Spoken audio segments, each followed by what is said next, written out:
Assalamualaikum warahmatullahi wabarakatuh. Kami dari kelompok 6 ingin mempresentasikan salah satu tugas besar dari mata kuliah, tugas besar dari manajemen proyek industri. Yang pertama ada saya Rian Setiarama, dan yang kedua ada Rizik Ibnu Thorik, dan yang ketiga ada Oliver Gideon Parsauran. Mas Rizik, apa kabar Mas Rizik? Alhamdulillah sehat Mas. Oh, sehat ya. Sedang Ya. di mana Mas Rizik? Kebetulan malam ini saya lagi di teras belakang rumah nenek. Baik. Mas Oliver, apa kabar? Puji Tuhan, baik. Gimana Mas Rian nih? Baik kabarnya ya. nih? Mas Oliver sedang di mana itu Mas Oliver? Oh, alhamdulillah baik Mas. Baik. Ya, ini sepertinya ada ini ya, perbedaan waktu ya, karena lag dari internet. Saya lagi di rumah nih posisinya. Ya. Iya, jaringan cukup ini ya, cukup jelek jaringannya ya sekarang ini. Mudah-mudahan beberapa menit ke depan jaringannya bisa lancar ya. Ya, amin. Bisa. Jadi gimana nih rencananya nih kita? Oke, Mas Rizik, bisa langsung dimulai saja Mas Rizik. Ya, baik. Terima kasih. Ada Mas Rian Setiarama. Nah, untuk pertama saya akan membacakan sedikit dari apa sih definisi penjadwalan proyek dan akan begitu seterusnya. Di sini yang pertama ada definisi penjadwalan proyek, yang dimana penjadwalan dalam pengertian proyek konstruksi merupakan perangkat untuk menentukan suatu aktivitas yang diperlukan untuk menyelesaikan suatu proyek dalam urutan serta kerangka waktu yang tertentu. Menurut Log 1909/86, pengertian penjadwalan proyek adalah sebagai berikut: a project schedule, a project timetable of construction operation that will serve as the principal guideline for a project execution. Secara umum dapat diartikan bahwa penjadwalan proyek merupakan sebuah jadwal proyeksi dari suatu proyek yang akan berfungsi sebagai pedoman utama dalam pelaksanaan proyek.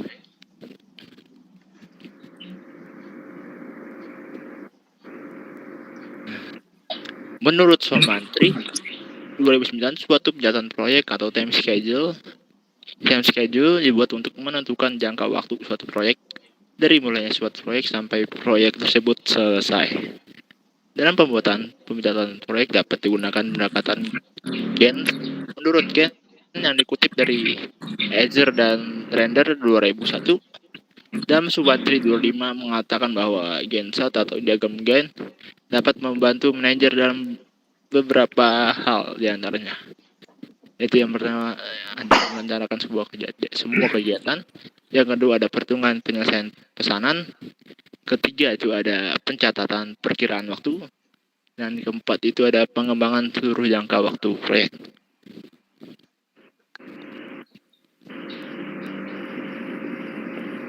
Penjadwalan proyek tidak hanya dibuat dengan menggunakan Gantt chart, tetapi dibuat dengan menggunakan pendekatan lainnya.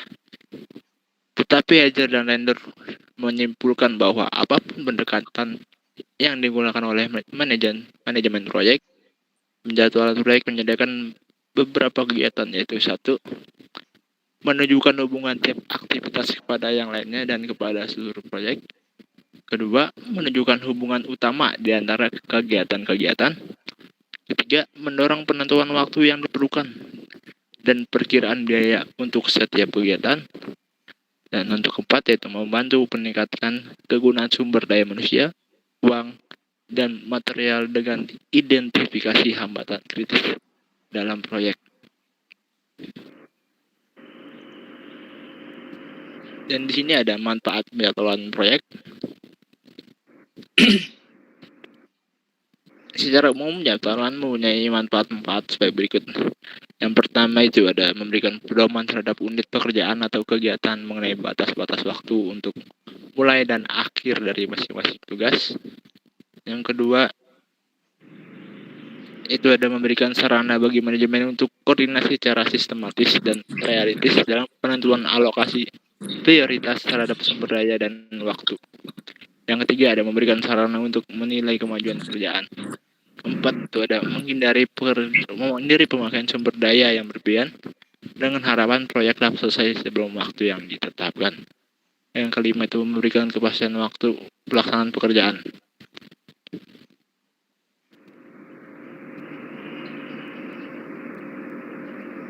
Dan untuk selanjutnya di sini ada faktor yang mempengaruhi kompleksitas penjadwalan dari sebuah proyek itu. Itu ada beberapa kompleksitas penjadwalan proyek yang sangat dipengaruhi oleh faktor-faktor berikut. Yang pertama itu ada sasaran dan tujuan proyek. Kedua ada keterkaitan dengan proyek lain agar terintegrasi dengan master schedule. Yang ketiga itu ada dana yang diperlukan dan dana yang tersedia. 4. Waktu yang diperlukan, waktu yang tersedia, serta perkiraan waktu yang hilang dan hari-hari libur. 5. Susunan dan jumlah kegiatan proyek serta keterkaitan di antaranya. 6. Kerja lembur dan pembagian shift kerja untuk mempercepat proyek. 7. Sumber daya yang diperlukan dan sumber daya yang tersedia. 8. Keahlian tenaga kerja dan kecepatan mengerjakan tugas.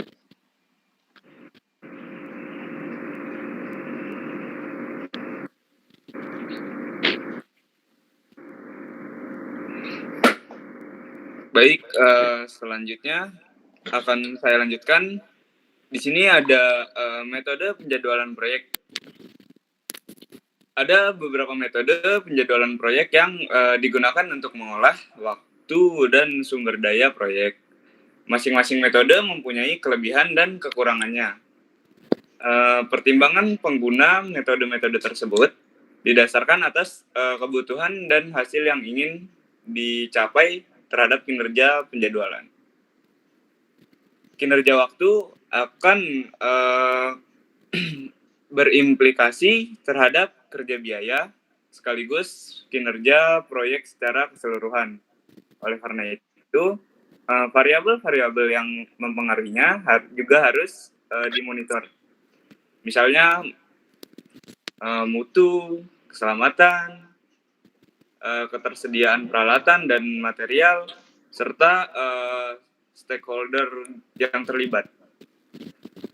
Bila terjadi penyimpangan terhadap rencana semula, maka dilakukan evaluasi dan tindakan koreksi agar proyek tetap pada kondisi yang diinginkan.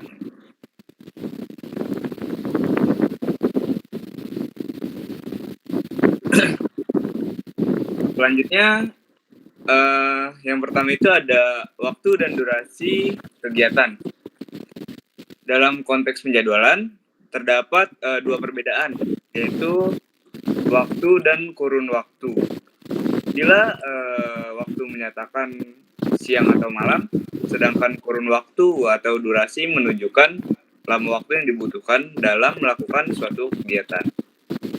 Seperti lamanya waktu kerja dalam satu hari adalah 8 jam. Melakukan durasi suatu kegiatan biasanya dilandasi volume pekerjaan dan produktivitas pekerja dalam menyelesaikan suatu pekerjaan. Produktivitas dapat dari pengalaman kru melakukan suatu kegiatan yang telah dilakukan sebelum atau database perusahaan. Selanjutnya ada bagan blok atau bar chart. Bagan blok atau bar chart ditemukan oleh Gunn dan Vedic with Taylor dalam bentuk bagan blok dengan panjang blok sebagai representasi dari durasi setiap kegiatan. Format bagan bloknya informatif, mudah dibaca, dan efektif untuk dikomunikasikan serta dapat dibuat dengan mudah dan sederhana. Bagan blok terdiri atas sumbu Y yang dinyatakan kegiatan atau paket kerja dari lingkup proyek. Sedangkan sumbu X menyatakan satuan waktu dalam hari, minggu, atau bulan sebagai durasi. Selanjutnya ada kurva S atau Hanum Curve. Kurva S adalah sebuah grafik yang dikembangkan oleh Werenty Hanum atas dasar pengamatan terhadap sejumlah besar proyek sejak awal hingga akhir proyek. Kurva S dapat menunjukkan kemajuan proyek berdasarkan kegiatan, waktu, dan bobot pekerjaan yang dipresentasikan sebagai presentase kumulatif dari seluruh kegiatan proyek. Visualisasi kurva S dapat memberikan informasi mengenai kemajuan proyek dengan membandingkan terhadap jadwal rencana. Untuk membuat kurva S, jumlah persentase kumulatif bobot masing-masing kegiatan pada suatu periode di antara durasi proyek diplotkan terhadap sumbu vertikal, sehingga bila hasilnya dihubungkan dengan garis akan membentuk kurva S. Bentuk demikian terjadi karena volume kegiatan pada bagian awal biasanya masih sedikit, kemudian pada pertengahan meningkat dalam jumlah yang cukup besar, lalu pada akhir proyek volume kegiatan kembali mengecil lagi.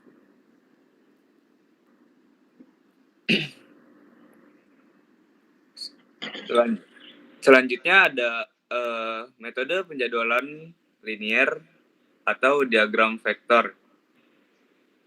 Metode ini biasanya sangat efektif dipakai untuk proyek dalam jumlah kegiatan relatif sedikit dan banyak digunakan untuk penjadwalan dengan kegiatan yang berulang seperti pada proyek konstruksi jalan raya, runway bandar udara, terowongan, dan lain-lainnya. Metode ini sangat memuaskan untuk diterapkan pada proyek-proyek tersebut karena menggunakan sumber daya manusia yang relatif lebih kecil dan variasi keterampilan pada suatu pekerjaan tidak sebanyak pada proyek yang lain.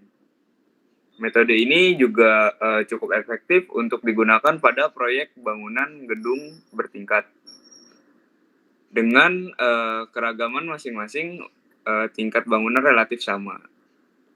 Pada proyek yang cukup besar, metode ini membantu memonitor progres beberapa kegiatan tertentu yang berada dalam suatu penjadwalan keseluruhan proyek. Hal ini dapat dilakukan bila metode dikombinasikan dengan metode network, karena metode penjadwalan linear dapat memberikan informasi tentang kemajuan proyek yang tidak dapat ditampilkan oleh metode network. Selanjutnya ada metode penjadwalan network planning. Tahapan penyusunan dari network scheduling yang pertama adalah menginventarisasi kegiatan dari paket WBS berdasarkan item pekerja. Lalu diberi kode kegiatan untuk memudahkan identifikasi. Yang kedua, ada memperkirakan durasi setiap dengan mempertimbangkan jenis pekerjaan, volume pekerjaan, jumlah sumber daya, lingkungan kerja, serta produktivitas pekerja. Yang ketiga, ada penentuan logika ketergantungan antara kegiatan yang dilakukan dengan 3 kemungkinan hubungan, yaitu yang pertama ada kegiatan yang mendahului atau predesesor. Yang kedua, kegiatan yang didahului atau suksesor. Dan yang ketiga, bebas.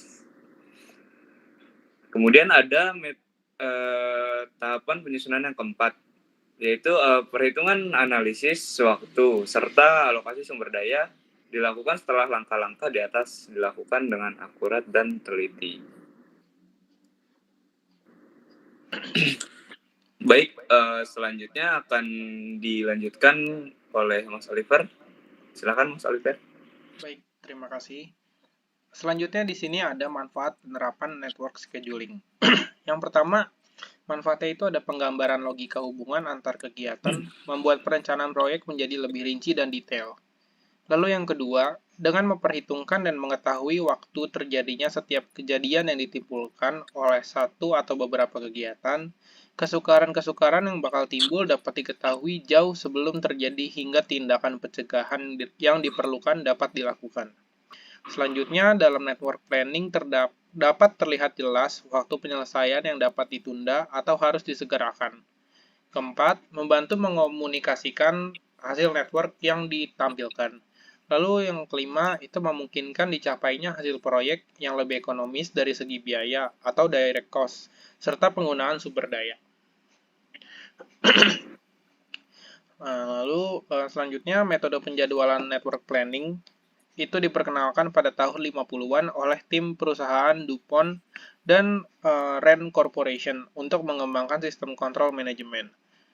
Metode ini dikembangkan untuk mengendalikan sejumlah besar kegiatan yang memiliki ketergantungan yang kompleks. Metode ini relatif lebih sulit, hubungan antar kegiatan jelas, dan dapat memperlihatkan kegiatan kritis. Dari informasi network planning, monitoring serta tindakan koreksi kemudian dapat dilakukan, yakni dengan memperbarui jadwal. Akan tetapi, metode ini perlu dikombinasikan dengan metode lainnya agar lebih informatif. Lalu, selanjutnya akan berpindah ke perencanaan sumber daya. Jadi, perencanaan sumber daya ini adalah kumpulan teknik yang digunakan untuk menganalisis sumber daya yang diminta untuk mencapai tujuan pekerjaan dan kapan penjadwalan sumber daya tersebut akan diminta. Nah, tujuan penjadwalan sumber daya itu adalah untuk memastikan manfaat yang efisien dan efektif, kepercayaan bahwa jadwal realistis, dan identifikasi hambatan dan perbedaan kapasitas sumber daya lebih awal. Lalu selanjutnya, pengaruh sumber daya pada perencanaan proyek.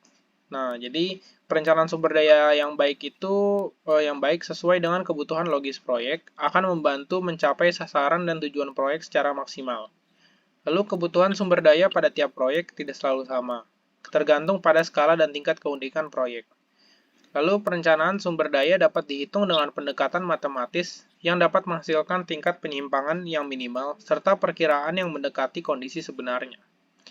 Lalu pertimbangan sumber daya yang tersedia bisa mengubah estimasi penyelesaian proyek karena sumber daya yang terbatas untuk suatu aktivitas atau kegiatan tertentu yang bisa membuat waktu pengurangan aktivitas tersebut lebih panjang. Begitu juga sebaliknya. Nah, lalu model yang dikembangkan pada fungsi penjadwalan waktu digunakan sebagai dasar untuk alokasi sumber daya terhadap komponen pekerjaan yang berbeda. Ini memungkinkan permintaan sumber daya pada waktu lembur diakumulasi, agar profil permintaan memiliki periode permintaan melebihi persediaan atau supply, atau di mana sumber daya tidak berfungsi atau jarang diragukan. Nah, maksud menghitung jadwal menggunakan teknik penjadwalan dengan sumber daya yang terbatas adalah memodifikasi waktu agar dapat menyesuaikan dengan puncak dan melalui permintaan. Dari sudut pandang penjadwalan, ada dua bagian kategori sumber daya, yaitu sekali pakai atau consumable, dan dapat digunakan kembali atau reusable. Sumber daya sekali pada biasanya berupa bahan. Sumber daya yang dapat digunakan kembali berupa orang dan mesin. Nah, lalu di sini ada klasifikasi sumber daya proyek. Sumber daya proyek itu terdiri dari beberapa jenis, yaitu diantaranya biaya, waktu, sumber daya manusia, material atau bahan baku, dan juga peralatan yang digunakan dalam pelaksanaan proyek, di mana dalam mengoperasionalkan sumber daya tersebut perlu dilakukan dalam suatu sistem manajemen yang baik, sehingga dapat dimanfaatkan secara optimal. Yang pertama ada biaya atau cost. Itu merupakan modal awal dari pengadaan suatu proyek, di mana biaya dapat didefinisikan sebagai jumlah segala usaha dan pengeluaran yang dilakukan dalam mengembangkan, memproduksi, dan mengaplikasikan produk. Nah, biaya produksi itu sangat perlu diperhatikan karena sering mengandung sejumlah biaya yang tidak perlu. Dalam menentukan besar biaya suatu pekerjaan dan pengadaan, tidaklah harus selalu berpedoman pada harga terendah secara mutlak. Yang kedua ada waktu. Itu merupakan sumber daya utama dalam pelaksanaan suatu proyek. Perencanaan dan pengendalian waktu dilakukan dengan mengatur jadwal, yaitu dengan cara mengidentifikasi titik kapan pekerjaan mulai dan kapan berakhir. Yang tiga ada sumber daya manusia atau human resources. Untuk merealisasikan lingkup proyek menjadi deliverable, diperlukan pengelolaan SDM yang optimal, pengelolaan sumber daya manusia. Lalu sumber daya bahan itu dalam setiap proyek pemakaian material merupakan bagian terpenting yang mempunyai presentasi yang cukup besar dari total biaya proyek. Oleh karena itu, penggunaan teknik manajemen untuk membeli, menyimpan, mobilisasi, dan menghitung material atau bahan baku menjadi sangatlah penting. Baik, sudah mencapai slide akhir. Saya kembalikan kepada Mas Rian atau Mas Ibnu, silakan. Boleh ditutup? Baik, terima kasih Mas Oliver. Dan di slide ini adalah referensi yang kita ambil untuk membuat presentasi pada tugas besar manajemen proyek industri. Selanjutnya untuk slide terakhir,